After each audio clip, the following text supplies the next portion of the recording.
The drizzle hung heavy over Old Center Street, painting the world in muted grays as Ethan Carter eased his sedan into a faded handicapped parking spot. The antique bookstore ahead, its weathered sign barely legible, was a sanctuary for his wife, Sarah, who loved its musty shelves and quiet charm. Sarah, unbuckling her seatbelt with a stubborn tilt of her chin, was no stranger to struggle. A year of complications after spinal surgery had stretched her 6-week recovery into a grueling odyssey of nerve pain and physical therapy. Yet, she pushed forward, her resilience a quiet fire Ethan admired more than words could capture. He stepped into the rain, scanning the cracked sidewalk for hazards. Sarah's cane, tucked in the back seat, was a silent partner in their routine. Ethan opened her door, offering a hand she took with a faint smile, her determination to stand on her own tempered by trust. Theirs was a love worn smooth by years of shared battles, unspoken in its depth. But the peace shattered with a sharp honk behind them. A silver SUV loomed, inches from their bumper. The driver, a woman with a tight bun and a pink VY sore, leaned out her window, her face a storm of impatience.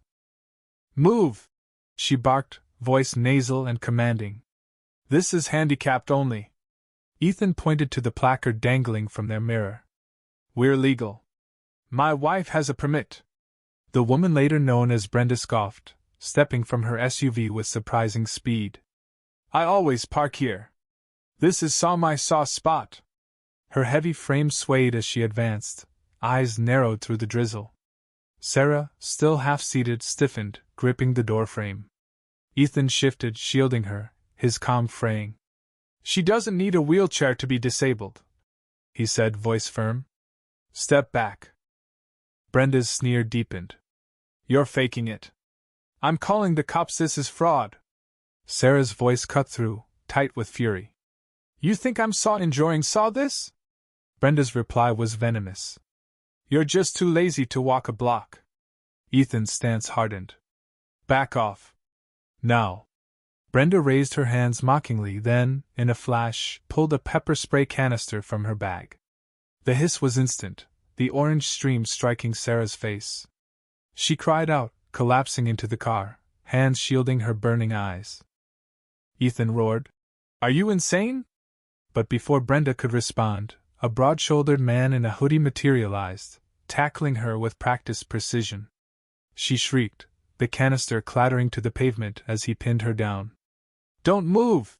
he commanded, flashing a badge. "Off-duty police. I saw everything." Ethan crouched beside Sarah, her breasts ragged, her face red and swollen. Sirens wailed in the distance as the officer, Michael Reed, zip-tied Brenda's wrists. She ranted, accusing Ethan of assault, but the REVYing patrol car and ambulance drowned her out. At the hospital, Sarah lay pale under a damp cloth, her eyes treated with drops and painkillers. The doctor warned of weeks, maybe months, of recovery, the psychological scars harder to predict. Ethan sat beside her, replaying the spray's arc, his rage simmering beneath a veneer of calm. Officer Torres, who took over, confirmed Brenda's charges: assault and unlawful use of a chemical agent. Security footage from a nearby pawn shop sealed her fate. Yet, as Ethan drove back to retrieve their car, he spotted Brenda's SUV parked sloppily 2 blocks away. A balding man stood beside it, phone to his ear, his gaze locking onto Ethan's car with a chilling intensity.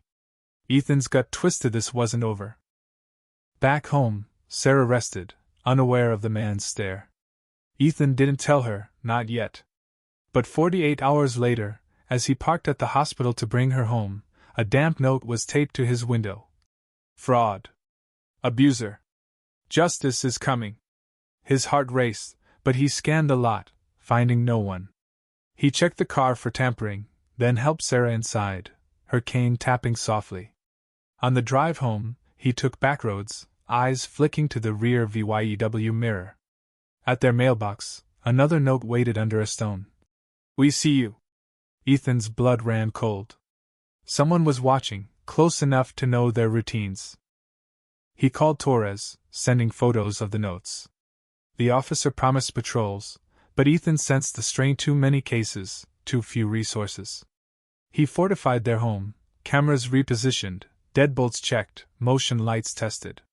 Action kept fear at bay. Then, in the mail, came an envelope with a grainy photo of their car at the hospital, the first note VY Cybele on the window. Below it, a typed warning. "This is your warning." Ethan's hands shook. This wasn't random, it was a campaign, methodical and personal. Sarah noticed his tension that evening. "You're expecting something," she said, her voice steady.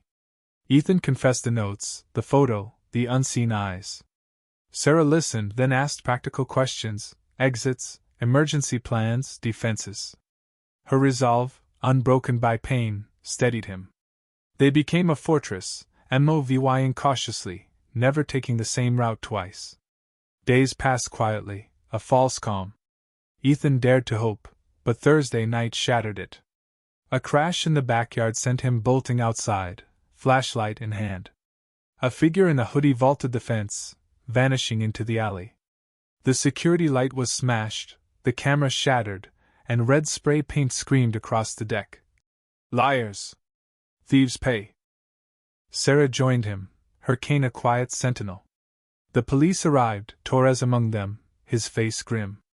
The vandalism was documented, but the culprit was gone. Ethan filed for a restraining order, a grueling process backed by Torres reports. Reed, the off-duty cop, VY cited, sharing a warning. Brenda had allies, people who saw themselves as vigilantes. He rigged subtle defenses, fishing line traps, wireless alarms buying precious seconds. That night, a soft tap at the door revealed an empty package, a taunt confirmed safe by the bomb squad. The message was clear: fear was their weapon. The restraining order hearing loomed under a heavy sky. Sarah insisted on attending, her eyes still sensitive but her spirit unbowed. In court, Brenda played the VY Tim, tearfully claiming self-defense. But Reed's testimony and the bookstore's footage, a stark image of her unprovoked attack, crushed her lies. The judge granted the order, and Brenda's venomous glare as she was escorted out promised retribution. Outside, Ethan and Sarah stood together, the VY Tory bittersweet. They knew her kind didn't vanish, they festered. Weeks later, normalcy crept back. Sarah's VY shine improved, her laughter returning in a grocery store over a lumpy pumpkin. Ethan dismantled temporary alarms, installing permanent ones. They planned a quiet holiday, refusing to let fear script their lives. Yet scars remained. Ethan memorized license plates, Sarah scanned faces and crowds. Mid-autumn brought a quiet shift, a moment of unburdened joy that whispered of healing. On their porch, under a starlit sky, Ethan held Sarah close, the distant wail of a siren no longer a threat. They had won, not by erasing the past, but by choosing to live beyond it, their love a defiance no vendetta could break.